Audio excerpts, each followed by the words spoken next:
अगर मैं कहूँ कि जिस दिन आप ये तय करते हैं कि आपको क्या व्यवसाय करना है, उसी दिन लगभग 80% तक ये तय हो जाता है कि आप इस व्यवसाय में सफल होने वाले हैं या असफल होने वाले हैं। जी हाँ, क्योंकि कुछ ऐसे मनोवैज्ञानिक पहलू हैं जिन्हें अगर आप ध्यान में रखकर अपने व्यवसाय का चयन करेंगे तो सफल होने की जो चांसेस है वो बहुत ही ज़्यादा बढ़ जाते हैं। तो सबसे पहले हम लोग इस बारे में बात करें कि वो क्या क्या पहलू हैं जिन्हें हमें कभी भी नज़रअंदाज नहीं करना चाहिए, और ज़्यादातर हम लोग ये गलतियाँ करते हैं। जब आप व्यवसाय का चयन कर रहे होते हैं तो सबसे पहले आप अपने एप्टीट्यूड को चेक करिए। मैं ये नहीं कह रही कि किसी आप एप्टीट्यूड टेस्ट के लिए जाइए, बस आपको ध्यान रखना है, आप अपने आप को एक बार देख लीजिए अच्छे तरीके से कि आपका स्वभाव कैसा है, आपकी शारीरिक क्षमता कैसी है, आप किस तरीके के काम में बहुत ज़्यादा कंफर्टेबल फील करते हैं। जैसे मैं सिंपल एक चीज़ कहती हूँ आपको कि कोई इंसान बहुत ज़्यादा पेशेंस रख कर काम करता है, कोई इंसान ऐसा होता है जो बहुत ज़्यादा सुन सकता है, उसका स्किल है कि वो बहुत ज़्यादा सुन पाता है। किसी इंसान में ऐसे स्किल्स है कि वो बहुत ज़्यादा बोल सकता है, अभिव्यक्त कर सकता है। कोई ऐसा इंसान है जो बहुत ज़्यादा आउट गोइंग है, मतलब उसको दिन रात अगर आप बाहर का काम करने के लिए कहते हो तो बहुत खुश रहेगा, बहुत उसको मज़ा आता है, बहुत इन्जॉय करता है, थकान भी उसको नहीं होती है। और कुछ लोग ऐसे होते हैं जो बाहर जाना पसंद नहीं करते हैं, ज़्यादा से ज़्यादा इंडोर ही रहना पसंद करते हैं और एक टेबल चेयर पे बैठकर ही अपना सारा वक्त या सारा काम करना पसंद करते हैं। तो अब आप खुद बारीकी से देखिए, मान लीजिए कि कोई ऐसा व्यक्ति है जिसे बोलना बहुत पसंद है, अभिव्यक्त करना बहुत पसंद है, और वो किसी भी ऐसे काम का चयन कर लेता है जहाँ उसे ज़्यादा सुनना पड़े, तो आप खुद विचार कीजिए कि वो उसे बिल्कुल भी रास नहीं आएगा। और अगर उसे रास नहीं आएगा, वो कितने दिनों तक उसको सक्सेसफुली आगे लेकर जा सकता है, ये एक बहुत मुश्किल सवाल हो जाता है। फिर दूसरा आप यहीं पे देखिए कि अगर कोई व्यक्ति बाहर बहुत घूमने वाला है, अब वो ऐसा एक काम का चयन करता है जिसमें उसको 12 घंटे टेबल पे बैठ के काम करना है। शुरू तो वो मैनेज कर लेगा, शुरू में वो काम भी कर लेगा, लेकिन ये काम जो है वो ज़्यादा लंबे टाइम तक नहीं चल पाएगा, क्योंकि वो उसके चॉइस से, उसके मेंटालिटी से, उसके एप्टीट्यूड से बिल्कुल डिफरेंट है। तो यहाँ पे आपको करना क्या है कि अगर आप जिस तरीके का आपका स्वभाव है, ये आपसे बेहतर कोई नहीं जानता। होता क्या है कि लोग एक्साइटमेंट में अपने स्वभाव से बिल्कुल विपरीत काम का भी चयन कर लेते हैं, क्योंकि उनको क्या लगता है कि अभी तो मुझे करना है। इतने डेस्परेट हैं कि जो भी सामने काम आया उसको बस हाँ मुझे करना है, मैं तो कर लूँगा, अरे हो जाएगा। नहीं, मेरा मानना है कि हो नहीं जाता, आपको करना पड़ता है। ठीक है, एफ़र्ट्स करने पड़ेंगे, लेकिन अगर आप बिल्कुल अपने स्वभाव से विपरीत काम का चयन करेंगे तो आपके लिए कठिनाइयाँ बहुत ज़्यादा बढ़ जाएंगी। तो इन बातों का ध्यान आप ज़रूर रखें कि आपका स्वभाव कैसा है, आपका एप्टीट्यूड कैसा है, उससे मैच करता हुआ ही व्यवसाय का आप चयन करें। दूसरी जो सबसे बड़ी गलती करते हैं, जब हम व्यवसाय करने का विचार करते हैं तो हम फ़ौरन दूसरों की तरफ देखना शुरू करते हैं। वो क्या करता है, अच्छा वो रेस्टोरेंट चलाता है तो ये तो बहुत आसान काम है, अरे उसका रेस्टोरेंट तो इतना अच्छा चल रहा है। अच्छा वो एजुकेशनल इंस्टीट्यूट चलाता है तो ये तो बहुत अच्छा है, क्योंकि उसका तो बहुत अच्छा इंस्टीट्यूट चल रहा है। या कोई है जो बिल्डर है, अरे इसका काम तो बहुत बढ़िया है, मैं भी बिल्डर बन जाऊंगा। तो यहाँ पे क्या है कि आप क्या करते हैं कि खुद को नहीं परखते कि आप क्या कर पाएंगे, बल्कि क्या करते कि दूसरों को देखा और सीधा डिसीज़न लिया कि हम भी यही करने वाले हैं। किसी का देख लिया आज को कि अच्छा वो तो पार्लर बहुत अच्छा चला रहा है, उसका तो बहुत बड़ा चेन है, तो यही काम हम भी कर लें। लेकिन हो सकता है कि जब आपने स्टार्ट किया तो आपको बिल्कुल भी वहाँ मज़ा नहीं आ रहा है, क्योंकि वो आपकी पसंद की चीज़ ही नहीं है, आपको वो अच्छा लग ही नहीं रहा है वहाँ पे, वहाँ का इन्वायरमेंट नहीं अच्छा लग रहा, वहाँ का वर्क कल्चर आपको समझ में नहीं आ रहा, क्योंकि आपका जो बैकग्राउंड है या आपका जो स्किल्स है उससे मैच नहीं कर रहा, ना तो आपको वो मज़ा आ रहा है। तो गलती से भी ये गलती नहीं करना है, अपने मानसिक स्थिति को समझने की कोशिश करनी है कि आप कहाँ पे फिट बैठेंगे। आप इमेजिन करिए कि आप अगर इस काम को करते हैं तो इसमें क्या क्या काम करना पड़ेगा। किस तरीके का वर्क इसमें इन्वॉल्व है, किस तरीके का, क्या आपको लोगों से सोशलाइज करना पड़ेगा।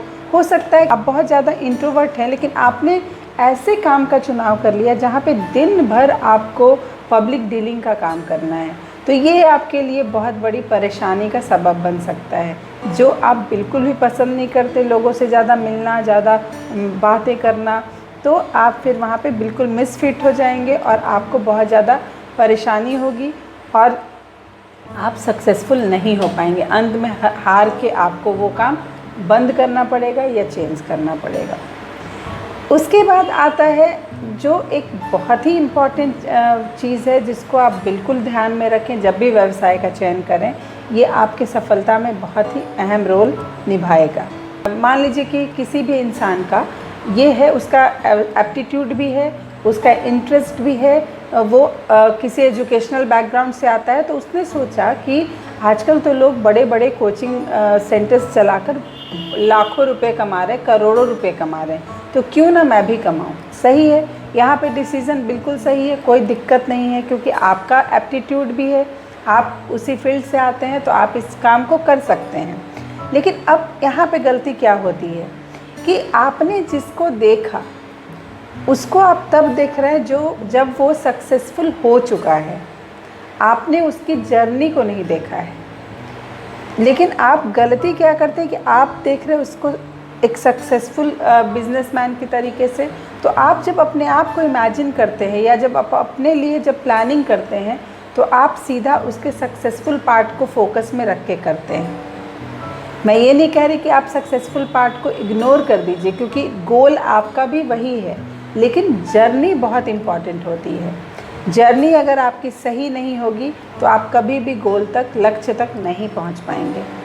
तो मेरा ये यहाँ पे सुझाव होगा आपके लिए कि आपने जो भी व्यवसाय का चयन किया, आप गोल देख रहे हैं, बहुत अच्छी बात है, लेकिन उसके पीछे की जर्नी को समझने का प्रयास ज़रूर आपको करना है। उसके हर पहलुओं को समझकर कहाँ पे कितनी मेहनत लगेगी, कहाँ पे कैसे किस काम को करना है, इसमें कितने तरीके के काम इन्वॉल्व हैं, कितना उनका स्ट्रगल रहा है, किस किस फील्ड में उनको स्ट्रगल करना पड़ा है। अगर आप उनकी जर्नी के बारे में ज़्यादा रिसर्च करें, ना कि उनकी कमाई के बारे में, तो आपको सक्सेसफुल होने से कोई भी नहीं रोक पाएगा। और अब मैं उस पहलू के बारे में डिस्कस करने जा रही हूँ जो सबसे ज़्यादा इम्पॉर्टेंट है। अगर आप इस चीज़ को ध्यान में रखकर अपने व्यवसाय का चयन करेंगे तो सफलता आपके कदम चूमेगी ही चूमेगी। वो क्या है? वो पहलू है आपका स्किल, आपके गुण। जैसे अगर आप बहुत अच्छा खाना पकाते हैं और खाना पकाना बहुत ज़्यादा एंजॉय करते हैं, आप घंटों बिता सकते हैं किचन में बिना थके हुए, बिना बोरियत के, तो आपके लिए रेस्टोरेंट खोलना सबसे सही चुनाव हो सकता है। इस तरीके से अगर आप चुनेंगे, अगर कोई बंदा ऐसा है जो बिल्कुल किचन में जाना ही नहीं चाहता, बिल्कुल उसको कुकिंग देखने में भी भाता नहीं, बनाने तो दूर की बात है, लेकिन उसने सिर्फ रेस्टोरेंट ये सोचकर खोल लिया कि मेरे दोस्त का तो रेस्टोरेंट बड़ा अच्छा चल रहा है, तो मैं क्यों ना चलाऊं, तो क्या होता है कि वो सिर्फ किस पे डिपेंडेंट हो जाएगा? जो उसके वर्कर्स होंगे उस पे डिपेंडेंट हो जाएगा, और उसका अपना स्किल कुछ भी नहीं है। मैं ये नहीं कह रही जो ऑनर होते हैं वो खुद ऐसे भी नहीं कुक करते हैं, लेकिन अगर आप उस चीज़ के मास्टर नहीं हैं तो आपके जो वर्कर हैं वो भी ढंग से काम नहीं करने वाले। ये आप बिल्कुल ध्यान में रखिएगा। अगर आप ये सोच रखते हैं कि पैसा है तो किसी को हायर कर लूँगा, किसी से काम करवा लूँगा, खुद तो काम करना नहीं है, नहीं, बिल्कुल खुद काम नहीं करना है, लेकिन आपको आना चाहिए, आपको पता होना चाहिए। अगर आप सामने खड़े हो जाएं तो आपका जो वर्कर है वो डरे, उसके मन में ये डर हो कि अगर मैं कोई भी गलती करूँगा तो तुरंत पकड़ा जाऊँगा, या मुझे कभी भी चेक किया जा सकता है। लेकिन अगर उसको पता होगा कि जो उसका बॉस बैठा है या जो उसका ओनर है उसको इस बारे में कुछ आता ही नहीं, तो वो फिर आपको बहुत बातों में उलझा कर रखेगा और कभी भी आपका जो काम है वो प्रॉपर ढंग से नहीं हो पाएगा। तो मेरा यहाँ पे ये कहना है कि आप जो भी काम का चयन करते हैं उसमें आपका स्किल्ड होना बहुत ज़्यादा ज़रूरी है। सिर्फ पैसे के बल पे काम कर लेना इतना आसान नहीं होता है।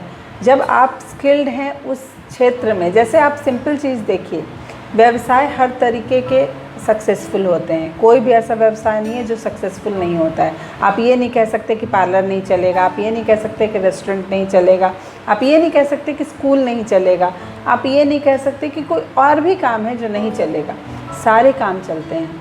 इवन एक जो छोटी सी दुकान होती है ना, जो डेली नीड्स की जो दुकान होती है, वो भी किसी की चलती है और किसी की नहीं चलती है। कभी सोचा है क्यों?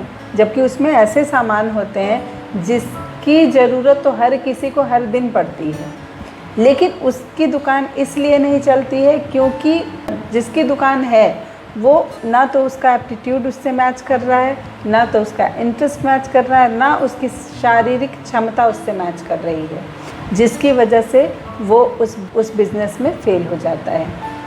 उसी तरीके से मैं यहाँ पे आपको कह रही हूँ कि आप जो भी काम करें, आप कोशिश करें कि पहले आप उसमें खुद स्किल्ड हों। अगर आपको बहुत अच्छा आप डिज़ाइन कर सकते हैं, बहुत अच्छा आपको कटिंग एंड सिलाई आता है, तो आप सबसे बेस्ट है आपके लिए, आप बुटीक खोल लीजिए। आप फिर धीरे धीरे और बढ़ाना चाहते हैं तो उसको आप फैक्ट्री बिठा सकते हैं, रेडीमेड मैन्युफैक्चरिंग का। तो ये क्या है कि आपका जो स्किल है आप उसको पकड़ के चलिए ना, तो वो आपको बहुत सही जगह पे पहुंचा देगा।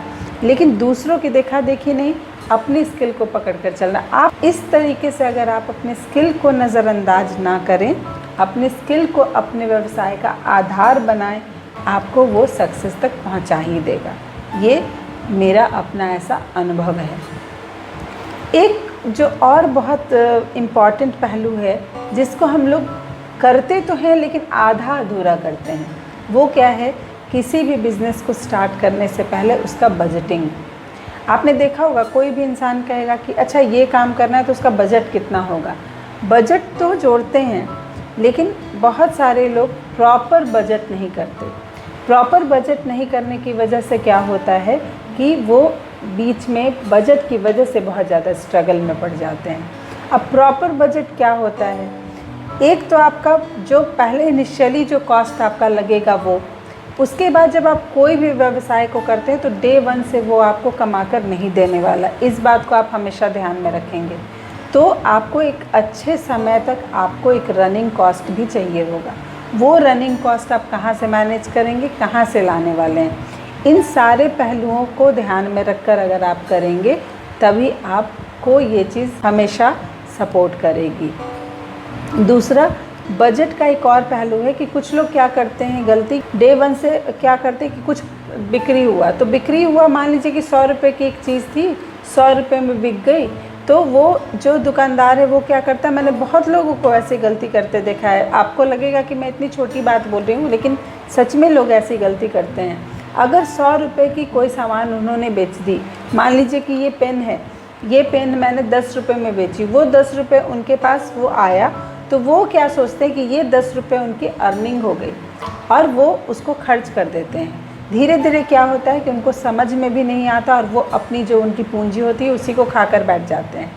उनको ये समझना पड़ेगा कि जब ये 10 रुपये की उन्होंने पेन बेची तो इसमें उनकी लागत क्या थी और उसमें उनका बचत क्या था। तो इन सारी छोटी छोटी चीज़ों को भी बहुत लोग जब शुरुआत में बिज़नेस करते हैं तो ये छोटी छोटी गलतियां करते हैं, लेकिन ये छोटी गलतियां ही उनको कहीं ना कहीं बहुत बुरे ढंग से फंसा देती हैं। तो इन छोटी छोटी चीज़ों को आप ज़रूर ध्यान रखें, बजट का ध्यान रखें, अकाउंट का ध्यान रखें, तो आपके बिज़नेस में हमेशा आपको फ़ायदा ही होगा, आपको सफलता ही मिलेगी। और सबसे लास्ट लेकिन सबसे इम्पॉर्टेंट चीज़ जो हमारे बिल्कुल दिमाग से जुड़ी हुई है, जो मैं बिल्कुल ये देखती हूँ कि मन के हारे हार है, मन के जीते जीत। ये जो एक कहावत है ये बहुत इसमें ताकत है। तो अगर आप इसको पॉजिटिव वे में लेंगे तो आप पेशेंस रखिए। आपने कोई भी काम किया, अपने पसंद के हिसाब से किया, अपने स्किल के हिसाब से किया, सही तरीके से बजट भी कर लिया आपने, सब कुछ सही चल रहा है, लेकिन फिर भी जो मेन की है वो आपका पेशेंस है। तो मन से कभी नहीं हारिएगा, अपने एफर्ट्स को कंटिन्यूसली करते जाइएगा। एक पल भी ऐसा नहीं होना चाहिए जब आप ये सोचने लगते हैं कि ये नहीं होगा या ये बिज़नेस सफल नहीं होगा। नहीं, हर एक बिज़नेस सफल होता है आपको जब लगे कि मेरा बिज़नेस नहीं चल रहा है तो बस उसी वक्त आप इंट्रोस्पेक्ट करें कि कहीं आपसे कोई गलती तो नहीं हो रही है, क्या क्या आपसे मिस्टेक हो रहे हैं, उनको सुधारने की कोशिश करें। आप बिल्कुल सफल होंगे, ये मेरा प्रॉमिस है आपसे। उम्मीद करती हूँ कि आपको आज का ये वीडियो पसंद आया होगा। अगर पसंद आया तो please like, share and subscribe करें। देखने के लिए धन्यवाद।